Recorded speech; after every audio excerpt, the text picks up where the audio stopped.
So it's Tina and Pony's birthday today, so we're dedicating the day to them. Yay! Are you ready? I'm Vin. I'm Sori. And we're kind of matching. Oh, we are. How cute. This is Bye Bye Beautiful by NIGHTWIsh. Yeah. So we're doing this in honor of our little friend. Our little sister. Anyway. For timely topical political commentary, you can hit us up at Middle America with Vin and Sori. Yep, that's us. And if you, dear listener, would like your song reviewed outside of your birthday, it's very simple. $1 to gate gets you in at Patreon. By the way, shout out to all our new patrons. You can get a song on your birthday. Lots of people request songs for their birthday. Or you can get a song for your friend's birthday. And dedicate it to them, whatever you want. $125 gets you straight to the head of the line on PayPal, vinandsorimerch@gmail.com. Or you can join an alliance. We've been playing a lot of alliance songs recently. So there is that. As of late. Having said that, Bye Bye Beautiful. Hopefully it's not some tragic song that we're playing NIGHTWIsh. this for her birthday. I'm assuming that it sounds kind of tragic, but... This is about, let's see, 2008. This is probably when Homegirl left. Who knows? All right, let's see it. Here we go.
Whoa.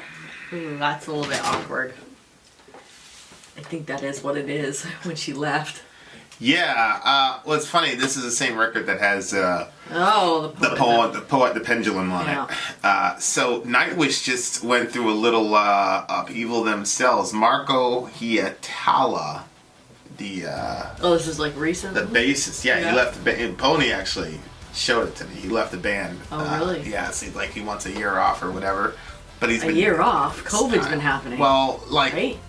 They just came out with a record. I don't know. I think the core. It sounded like the corporatism got to him a little too much, and so. Oh, okay. These are some of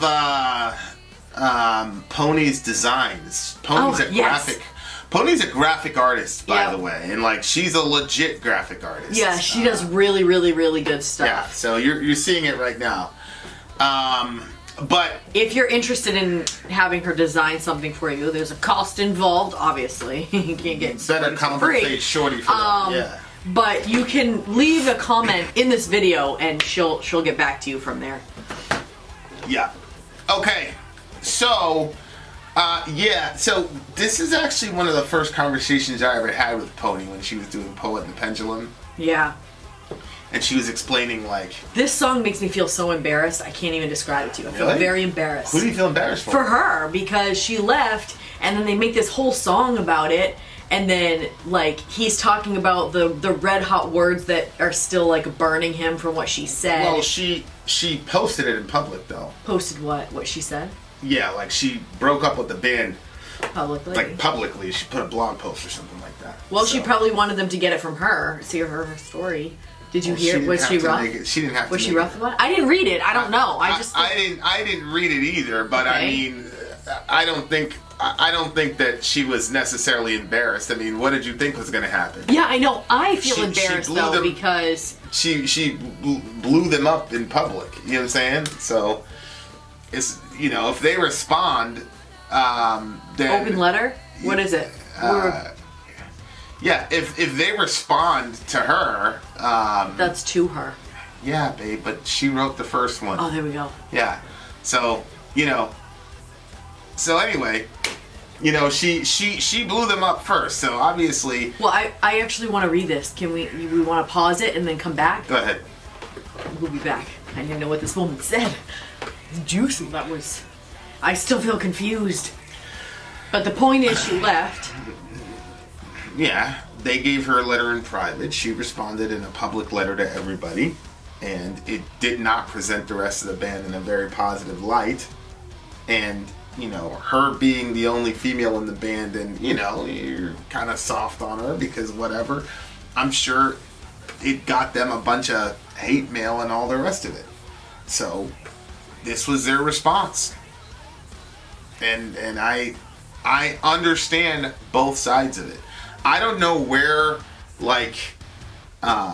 they are now. I'm hoping, inshallah, that things are better for them. But, I mean, both of them make sense to me. Everybody's actions make sense to me in this situation. Because, they handed her something privately, and private issues are supposed to remain private. But then she went out and did that publicly. So then they're going to respond publicly, and they're musicians, so they're going to respond musically. The letter that I read, maybe I'd have to read it again because there was a lot, and I don't like reading long things. I end up skimming. So it, to me, didn't seem like she said that they said some mean things. She didn't recognize herself in the letter, which... Yeah. I mean, I didn't think that she painted them in a bad light. I think that they pointed out some things to her. And obviously it was hurtful, although they brought her husband into the situation, which I don't know that you should be mad at them. Well, she said, I sense great anger in the letter and I continue to be very confused. So she's presenting herself as somebody who just got completely blindsided. Yeah, I did get that from So what do you expect the fans are going to say to them? Right. Fans are going to be like, what the hell is wrong with you? Like, what are you guys doing? Blah, blah, blah, blah. Right. So, they mentioned mean things about me, and the fact that involved Marcello, my husband, and crossed the line. He's a man I love. But they involved him, her husband. Well, please, nobody would try something so stupid with you. If they involved the husband in it, nobody would do that. If they had something to say. Well, it depends. About me? Well, it depends. It depends. Because, what do you mean? Well, if, this is a famous thing, Yoko Ono was with, who's the Imagine guy? can't believe I remember her name, but John Lennon. Yeah. So Yoko and like people say that she's the one that broke up the Beatles. Everybody's saying she's the one that broke up the Beatles, right? So it's like if I was in a band with the guys and then you were coming in and whatever, they'd be like, yo, ever since Shorty showed up, you've been yada yada yada yada yada. Like if they were gonna kick me out and get another guitarist, they'd say one of the reasons we're kicking you out is because Shorty showed up and we're not gonna let her Yoko Ono the band, okay? So so like that's fair game. That's not something where I would be like, yo, that's fair game if they were to say, no, your wife meddling in our affairs is like, no, like she needs to be over there. This is a band situation. She's not in the band. She shouldn't have an opinion. Like that's not wrong for them to say. You know what I'm saying? That's what they were saying? I don't know what they said. Oh, okay. That's my point. The reason like I'm she's saying private matters should never be taken to the public. Yeah. And she's taking it to the public. No, well, I mean, the public has to know something. No, she's a public doesn't have to know shit. Like you know me. Like if I was in her situation, you know me. I wouldn't say anything. I started a new band, did my own thing. But you know me. Like no, if I know what went down and you know what went down and God knows what went down, I don't feel the need to tell the public stuff. And you know that. You see me do it. Mm-hmm. So, or you see me not do it. You know what I'm saying? So, yeah. But I understand why she would take it to the public, though. I understand why. And I also understand why they would do it. Like, I understand both of it. It's a very complicated situation. And to me, it just seems like one of them, like... I don't know, bro. It seems like a lot deeper than Just Friends situation with Taria and one of the guys in the band. You know what I'm saying? Like, it looks to me like... we talked about before, but she had a husband and stuff? Yeah. So, exactly. So, she's saying, hey, you bring my husband into it. And it's like, it's very hard to look at that objectively and be like, oh, he's just... You know what I'm saying? Because there's a kind of... I'm confused because the last time that we did one of these songs... Yeah, and one of the songs that we did before... We were saying, oh, he had a thing for her, blah blah blah. Yeah, it's a poet and the pendulum. Yeah, so I feel very confused about this situation. Yeah, there's a lot of we've listened to a bunch of Nightwish songs, and there was a lot of like even Ghost Love Score, like the refrain in Ghost Love Score. I thought that they were a thing. Was my fall will be for you or whatever. Yeah, you know what I'm saying? So like, there's just a lot of situations where it's almost like that band like. As it was constructed, kind of had to break up. Like either they were going to be together, or like he couldn't. You know what I'm saying?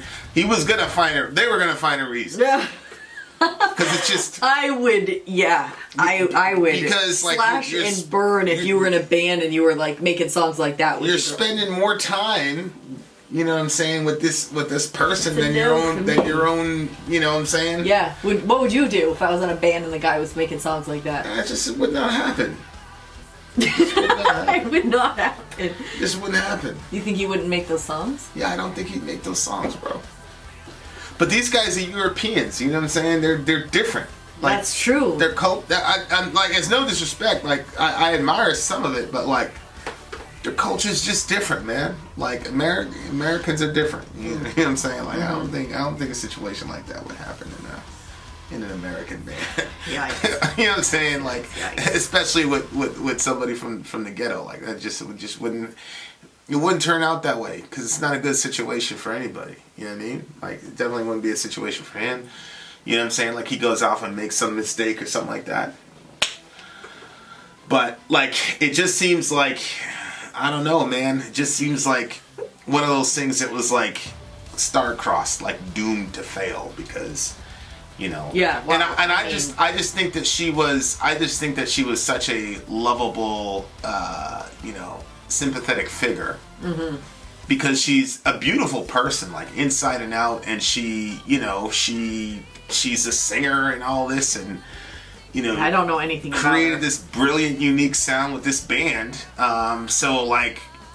And people, one of the things we've learned from the channel, and it's, I used to think like the way that I was with Korn was like different because I was like devoted to this band. Like you have no, like I was like devoted, like I would have fought, like, you know what I'm saying? Like I would have, but like that's how it is with everybody's favorite band. And you become really, really close to all the people in the band you feel, well, I mean, it has now turned into reality for us because we're doing the channel. So you're actually now friends with people. But you know, when you're listening to this stuff, man, and the best moments of your life, especially Nightwish, because they're kind of whimsical, you know. So I'm sure like somebody had their first kiss to a Nightwish song, their first whatever. Yeah. You know what I mean? Yeah. And it's and like it's really interesting because when the first time we listened to Ghost Love Score, it was actually in a fireside,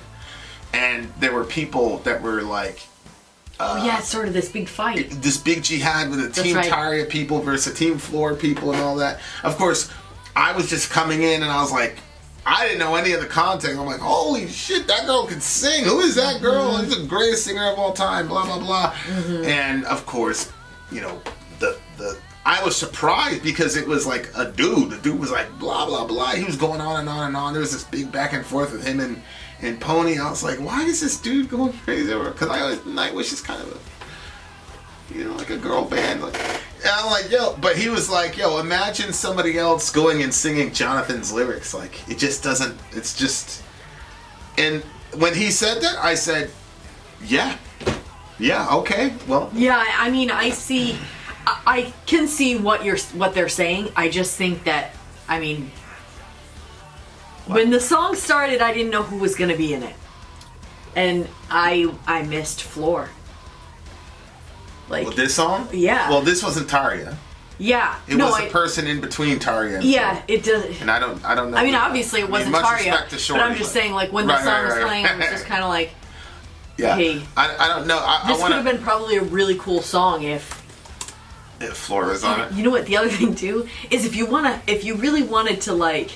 Yeah, Annette Olson was her name, I think. Olson or this Olsen. in-between person. Like, I don't want to say it that way, but I mean... I didn't think that she was... I mean...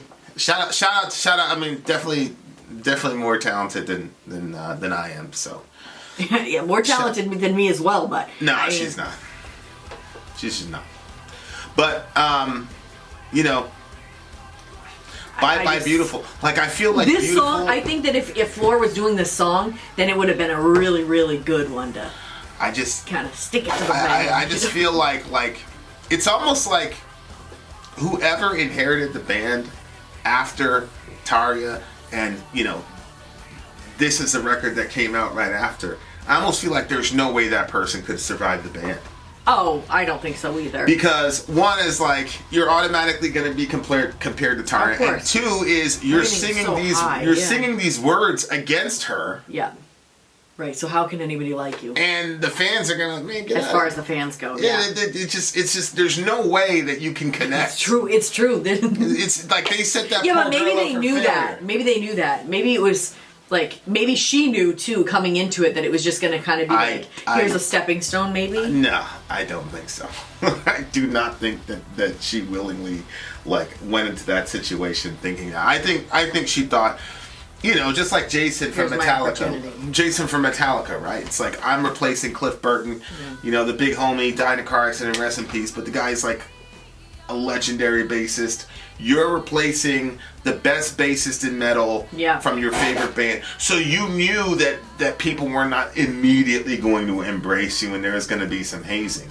But the difference is all the Metallica songs, even if they were about Cliff, they were like subliminally about Cliff. And it was like a tribute to him, like To Live Is To Die and all this. Right. So you're playing as a tribute. That's exactly what I was thinking. This is... Bye Bye Beautiful. Yeah, I think also. And if you're a Tarja, if you have any loyalty to the band, period, and how it was, you're missing it. You're feeling the pain. Course. And of that. If the person died, you'll be sad that they died, but it's not like you're like, man, maybe they'll come back. But this, like, hope is still like there. Well, maybe she'll come back to the band. You know, maybe they'll patch it up. Mom and Dad will get back together, sort of feel. Anytime. And the other thing is, anytime there's like an acrimonious breakup like that in public, like people are going to take sides. Yep. And it's most of the time completely irrational, and it's completely unnuanced, and that's one of the reasons why I never ever want to be in a situation where people were going to take sides and people were going to go to war over me. Like, that was reason number 6 million and 5 is one of the reasons why I was not going to engage in a Facebook jihad with people. Right. Because, I'm not... Yeah. It's just one of the ugliest things, like, to get caught up in. Yeah. But people love that stuff. They love seeing people go to war for them and all that, jazz. And, you don't. No, I can't stand it. It just takes too much energy. You know what I'm saying? I did. I liked it when you went to war for me. Well, that's different. And, I don't really have a lot of opportunities to genuinely, like, do what I have instincts to do in the situation, just because, people around here are not, they're not acclimated to that kind of lifestyle. Mm-hmm. So, that's the other thing. To me, it's like, on Facebook, like, like, what can you really do to somebody on Facebook? Yeah. Like, oh, that's good for you. So, but, like, still fresh from the red hot blade of your words, both of them are claiming that the other group was uncharitable and mean. I know, but it was just, I think that I've just been around your level of masculinity for so long that it's like, if it was his girl, that's different. Well, that's one of those, like, really strange, like, gray area situations, man. You know what I mean? There's nothing, like, there's nothing that, like, some other woman could say to you, even if, you know what I mean, that it would be like that. That, to me, sounds like relationship. Oh, no. Yeah. I mean, honestly, I wouldn't even be inspired enough to even write any music if that happened. Like, if we were in a band or something and somebody, like, just got up and laughed, or whatever the situation was, and said all types of crazy, like, I wouldn't even... Right. I honestly spend about 2 minutes reading it and then be done with it. And, I would definitely not make any music about it. Holy moly. Yeah, it would never happen. It would never happen. But if you did it, I wouldn't make a song about it either. I'd probably never make a song again. Okay. What if you were I want to do a what if. What if you were the type of person that would write a song if something happened to us? And what if I, like, sabotaged the relationship and blew it up just, like, as a 6-month thing, just so you could write some awesome music, and then we became millionaires off it. And then I came back around and I was like, the whole thing was a plan, babe. It was the only way to get you to write that awesome music. Now, would you ever be able to forgive me for that, or would there always be like, I think you still hate me because of the ring situation when I found out that you got me the ring? Oh, no, that's a legitimate, like, I legitimately, like... Yeah, I know, you still have, like, some hard feelings, or something negative, like... Oh, 100%. And it comes up a lot. Like, if we're having a serious conflict, like, that comes up a lot. Yep, not letting that go. Yeah. So, I feel like that you wouldn't be able to let it go if I said, the whole thing was a plan. Like... But see, the things that frustrate me in relationships are things that happened repeatedly over a long period of time. So, like, you don't have, a penchant for doing crazy shit like that. So, to me... So you might let it go. Oh, yeah, I would let that go. I'd be like, I would just be relieved that the whole thing was a sham and that, we were still... for 6 months you'd be in pain. We were still together. Yeah, I'd be in tremendous pain. And if I was still around for that 6 months, then I would just be relieved that, that we were back together. And... it's something like completely out of character for you, so it would be something where I would hold it against you. Whereas the thing with the ring to me was like the culmination of just so many issues that we've had since day one of our relationship. That I was like, because there was a lot of things that confer. Like, one was the whole control thing; you always have to be in control situation. The other thing was like I cannot stand. These arbitrary ceremonial or tokens of whatever things that people just decided have to be done. So, I love the freedom of, like, not being bound to that stuff. So then you're like, oh, I want a ring, blah, blah, blah. And I'm like, so I allow myself to fall into that whole mindset, once, and then it gets, blown up because you couldn't, you know what I'm saying? So there was a lot of, like, deep-seated issues that go along with that. Whereas, it's the same reason I get mad every time I lose my ring. I'm like, because I hate being like bound to that type of situation. But now that I bought them at the same time or whatever, like they're, you know, it's a big part of me. And then the ring is gone, like I'm freaking out. I can't like really rest until I find it. So he gets all moody. Yeah, and half the reason I'm moody is like the very fact that the thing is making me moody is upsetting to me, because I love being free from all that stuff. You know, and I love like genuinely not caring, but then when you turn on that mechanism, you start caring about that shit, then boom. And I'm like, this is just a piece of, you know, whatever this thing is, but it's like consuming my entire day. So anyway, that's a long way of saying, like, if you did something like that, like, I would just be happy that, you know, you were back and we were good. Like, I wouldn't be resentful of you at all about it. Oh certainly, my God, if you did something like that to me. Yeah, but we're, you know, again, it's different. You know, we're different. We have different priorities and different things are important. But I mean, you probably get a lot of work done. There's a lot of rage. There's a lot of rage and a lot of angst in that song, man. And I don't know how Shorty was able to. Like I said, it honestly made me feel very uncomfortable. Yeah. Like, there was like one review that we did. If I knew which one it was, I'd tell you guys so you could go peek at it. But you and I were like, we were having a conflict and we were like fighting on camera, and some people, like a lot of people in the comment section were like very uncomfortable with it. Wait, we were having a conflict on the live stream?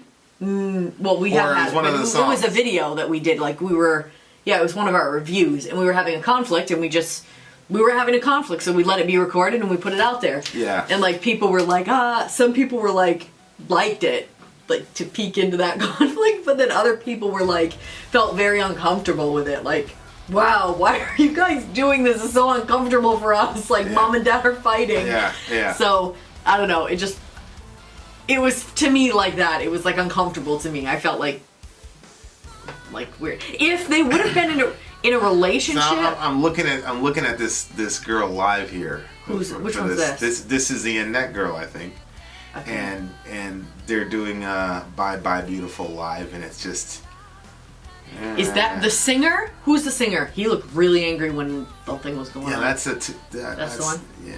I don't like the stage presence. It makes me feel uncomfortable. Okay, can you stop it? The whole situation was uncomfortable. Shout out to the homie. Yeah. When did you get the song? I can't give it a high rating because if it's a bye-bye or like kind of revengey sort of like song, I want to feel that. I don't want to feel uncomfortable. And I feel uncomfortable, so I don't feel like it accomplished it. You feel uncomfortable because you know the context? Is it the context that makes you feel uncomfortable? Oh, you mean if I would have thought this was a relationship song, then I would have liked it a lot more. Yeah. But yeah, because I know... Well, judge it on that. If I judged it on that, it would be up to like a 9.6. But because I know what it is, it was, as the kids say, cringy to me.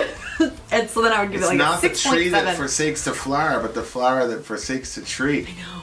It just... That's a crazy line. Because, like, the flower takes... Falls out as it dies. Or well, no, the flower takes its nutrients from the tree. Right? So I think he's basically saying, hey, I made you, basically. I don't know. But that stuff comes up, too, in those situations. I mean, Biggie had that line. I made you. Why would I play you? It's because you have no self-control, Biggie, and you did play her. But still like the song. Wow, okay. She rests in peace to B.I.G. That's so bad. What? It's like that thing. Wow. Wow. Or that guy when he was looking out the window. Believe what you want. That's the one I was trying to do. Believe what you want. Yeah. Pulling up, he had that lip. His lip was all out. Believe what you want. His jump off was meeting his other girl as they were going outside. Shout out to the He was like, believe what you want. And that's the other thing. Like, speaking of jump off, like, how could you ever be like this dude's girlfriend or wife when you know that he's written like dozens and dozens of hit songs that have been heard by millions of people about this other, you know what I'm saying? Like, I honestly thought of stuff like that before too, because I had a hard enough time when I was cleaning out when I moved in with you, like cleaning out and finding different letters. I'm like, and the other thing is, I'm literally so confused about those letters because most women have better handwriting than men. And unless they endured some trauma. That's one of the quickest ways to find out if a woman's endured some trauma is look at her handwriting. Seriously. But go ahead. Continue. Interesting. Wow, that is really interesting. Okay. Cool information. Wow. Scary too. It's not the first time I've told you that, but this shows you how much Sori actually listens to your boy. There's always some complaint. Okay, anyway, so yeah. Blame the victim. Your handwriting was so neat, and her handwriting was not so neat, and so I was confused at whose things I was finding. So I was trying to keep. I didn't want to just throw away his stuff, so I was trying to keep his writings. Turned out I was keeping her writings and throwing his away because I thought his were hers, and I was all mixed up. And then I passed him a whole pile of her writings. Little did I know. I realized that like a long time later. I'm like, wait a minute. Anyway, some pretty intense stuff written there. 9.2. 9.2. Okay. I think I already gave it mine, right? Well, you said you would have given it a 9.6 if you didn't know the context. 9.4.